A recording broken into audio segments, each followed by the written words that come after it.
Good morning, everybody, and welcome to my very first Q&A.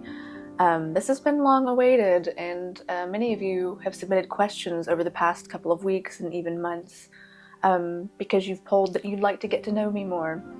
Because like I said in my last video, sometimes I'm just a face and some hands making things. And yeah, I thought it could be nice, especially now that the winter solstice is coming up, we could sit down with a nice cozy cup of tea and just get to know me a bit more. Which is terrifying, by the way.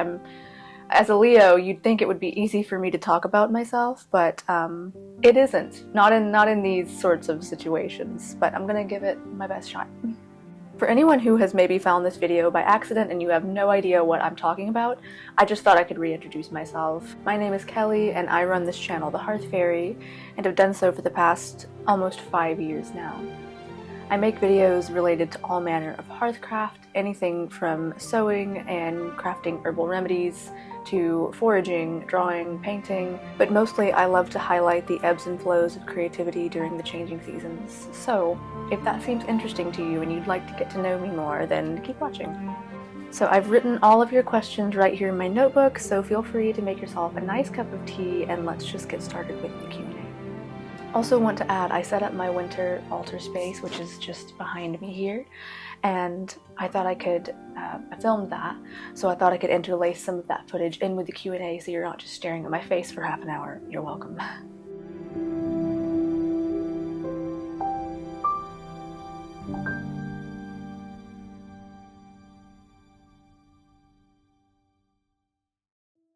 Okay, so first question, someone wanted to know, how did you discover herbalism and hearthcraft? When did you decide to follow this path? So it kind of happened. I don't want to say that I decided to follow. I think it was about 8 years ago. I was finishing up college, oh my god, 8 years ago, and I was just going through a really big period of transition in my life, as per usual when these sort of spiritual transformations come in. And I was walking, I lived in the city, and I looked up and saw the moon, and it hit me for the first time just how beautiful it was. I think it was a waning moon, just in the middle of the day. And I'm sure I've seen the moon hundreds of times before, but in that moment I saw it with such clarity. And recently, after that, I was browsing a bookstore and I came across the New Age spirituality section, which 8 years ago was about this big. And I found a book that talked about moon phases and how we can set intentions and manifest, and how we sort of work in tandem with the moon. And I found that fascinating. And then from there, I was noticing native plants in my area. Anything from nature walks that I went on in the local park to the potted plants or even the shrubbery that growing outside of my apartment. And I became very interested in the idea of what I called at the time, and still do playfully, potion making, and what are these herbs and flowers? What are they good for? And from there, I realized people can be herbalists. And plants have power, not just physically, but energetically. And it just started this, what I could call a love affair with herbalism, and also noticing the changing seasons. Again, I walked everywhere, so I was hyper aware of how cold it was or how warm, or the sort of leaves blooming and the flowers on the trees. And if anything, it's just a mishmash of all of that. And I think it just happened. Maybe I was in the right place at the right time. Maybe it's what my soul needed. But yeah, so again, I wouldn't say I decided to follow the path. I think the path chose me in a way. So.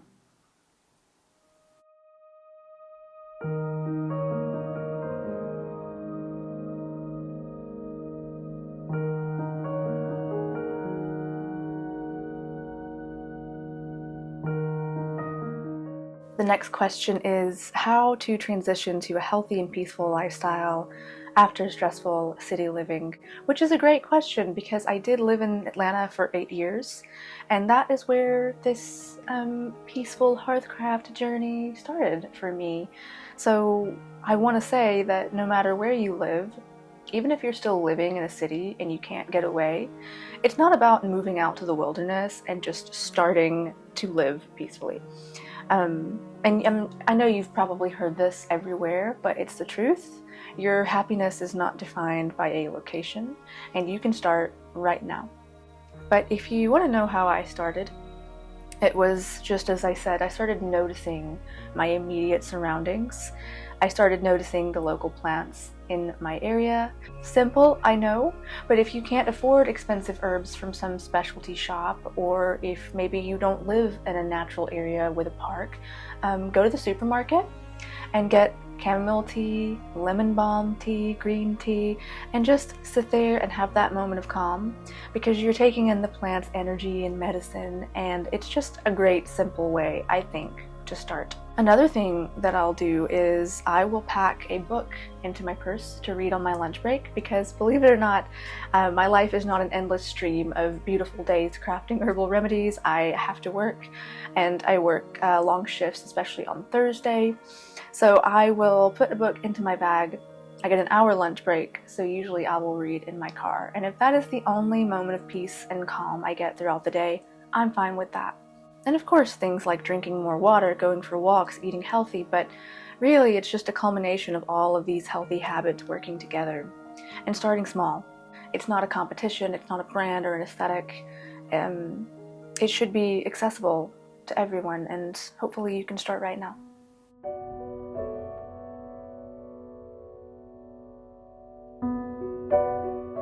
Okay, and the next question was, how do you make time for creative practices day to day, and tips on staying motivated?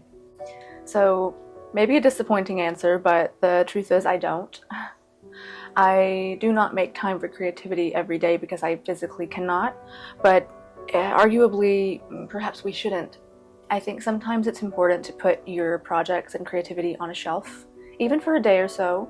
Perhaps make a list of ideas, but don't dive into them yet, because I find that with this idea of social media and constantly pumping out ideas and art and photographs, videos and reels, it can become overwhelming, and it's very easy to become burnout. So it's very important, if you're serious about creating, and if, like me, you consider creativity a balm for your soul, it's not about rushing and doing it every single day.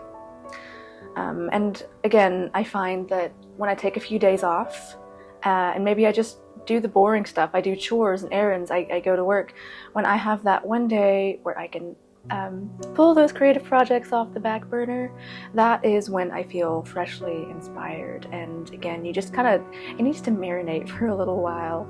I hope that makes sense.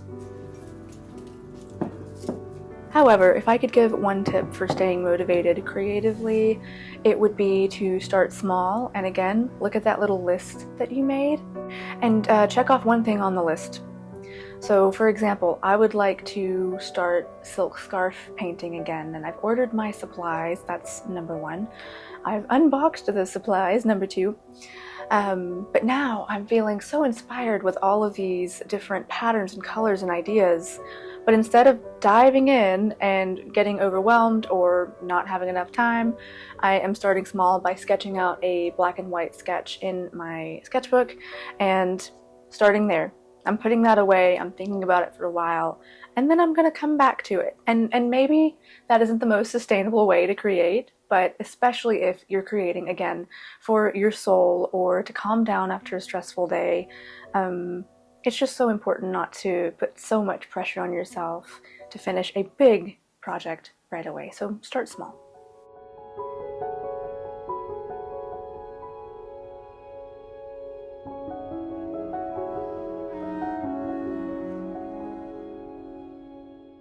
I almost lost this question, and as somebody who loves astrology, I'm surprised I nearly missed it. But one of you wanted to know my astrological big three.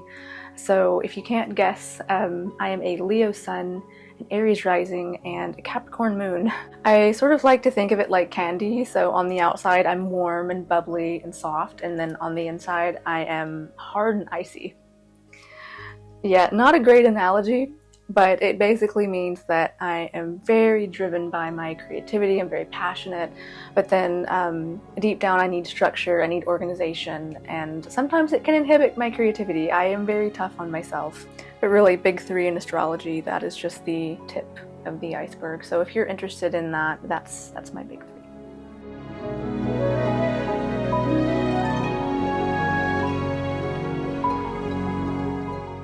And then bundled together with that question, I believe you wanted to know what my Myers-Briggs personality type is. And again, if you can't guess, I am INFJ.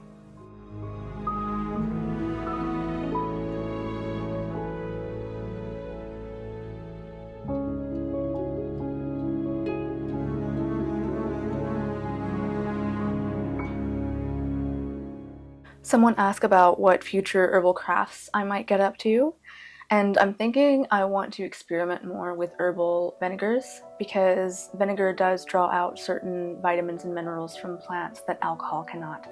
So I would love to maybe make a pine-infused vinegar or even a pine-infused honey. I'm definitely in the pine evergreen mood just because it's about to be Yule and Christmas, the winter solstice, and pine is that at least in my area, I live in Georgia, pine is that evergreen that is just constantly there with its protective and nourishing energy.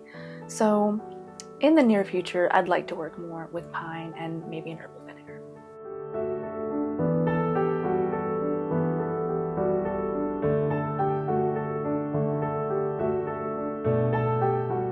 Also, this upcoming year, I would love to work more with salves and balms. I think I've just always struggled with getting the consistency right, and I maybe use too much beeswax, so it's really hard.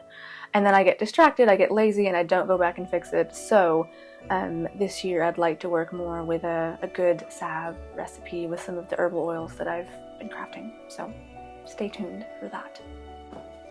Cut. And the next question, my grandmother actually asked me, how do you make your wine?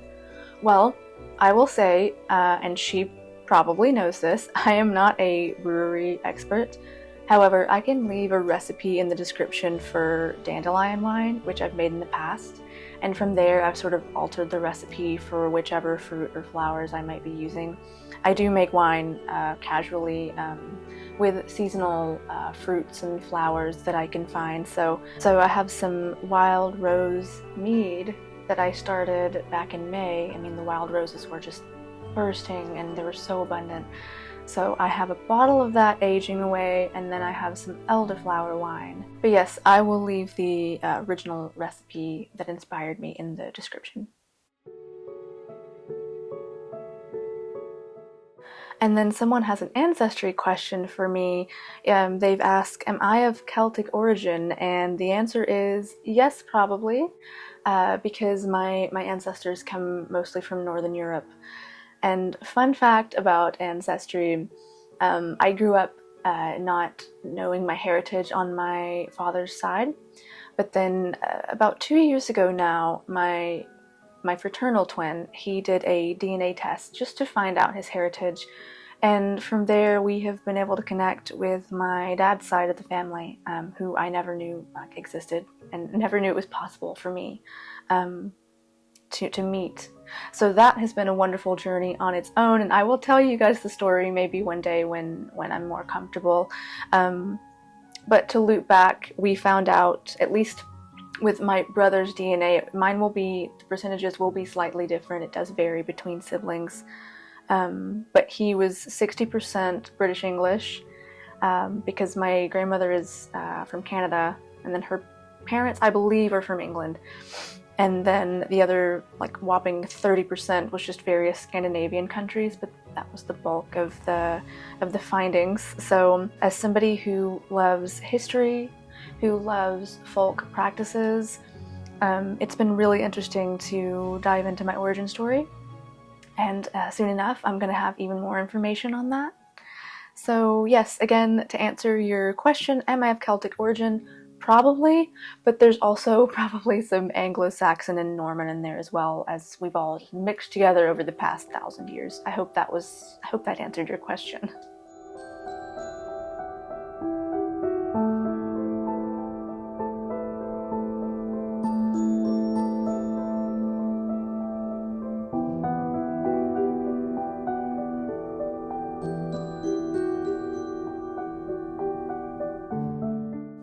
favorite rituals for taking care of my sensitive spirit, and how do I come home to myself after the stressful seasons in life?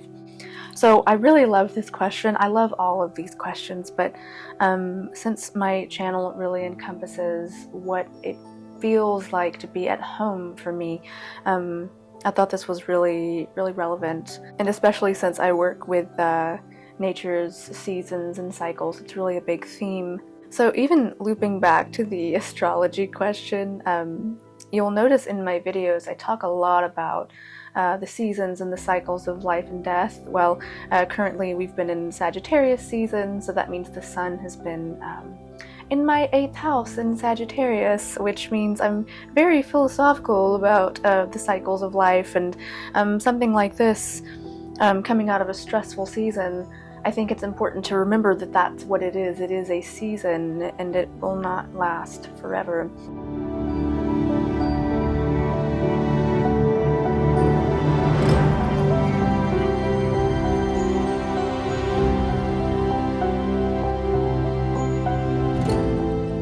And I can even bundle this question in with the next one, which is, what are my tips and resources for sad and unmotivated days? And again, just remembering that the bad days and the low periods, they don't last forever, and everything in life does have an ebb and flow. I really believe that. So if you're struggling, especially in the northern hemisphere right now, when we have shorter days and longer nights, the winter blues can creep in suddenly. Just know that spring will come again. But to properly answer the question, I am very introverted, and for me, especially after a stressful time in life, or even a stressful day, it's important for me to have that quiet time to recharge. I need a lot of alone time to recharge, and when I found that out about myself, it just made so much sense. It isn't that I don't love having friends or that I don't love people, but it's the fact that in order to love and in order to give fully, I need to take care of myself first. I need to fill my cup before I can fill others. And yeah, once I found that out, that helped me a lot.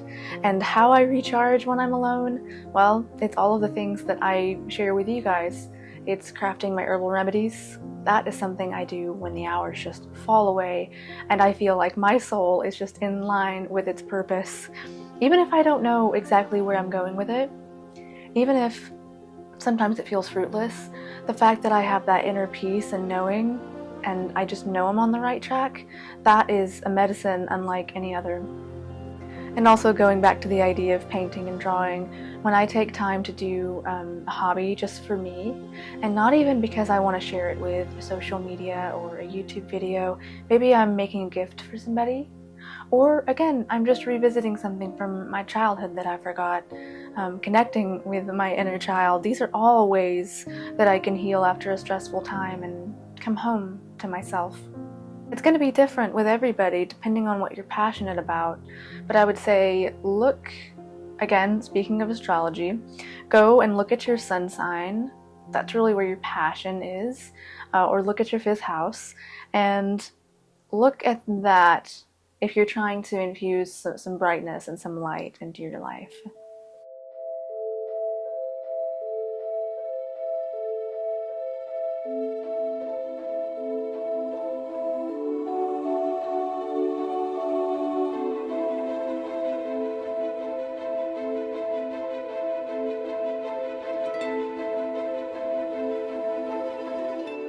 Okay, I think that's all the questions for today. If I somehow missed your question, or if this has sparked new questions, feel free to message me or leave a comment, and I'll be answering questions in my future videos. I'm not really sure how helpful any of this is. I'm sure I'll go back and look at the footage and it might seem super vague, but again, I'm still getting used to just sitting down and talking to the camera like this. So thank you. If you've made it to the end of this video, and if you submitted a question, I hope I was able to answer it properly. And again, just thank you to everybody who's been supporting this channel. It's definitely something I want to continue with in the new year. And I don't know what happened over the summer. All of a sudden, I was just on fire and just ready to share, and I've been able to keep the momentum of that. I always want this to be a safe place and a place of creativity and inspiration. If anything, just a visual journal of what I get up to day by day that I find inspiring. So I know there are a lot of kindred spirits here, and I get a lot of comments from you all over the world, which is so crazy. And it just gives me hope that there are so many people out there again who have the same interests and a similar maybe soul journey in life. So I think we're all in good company here.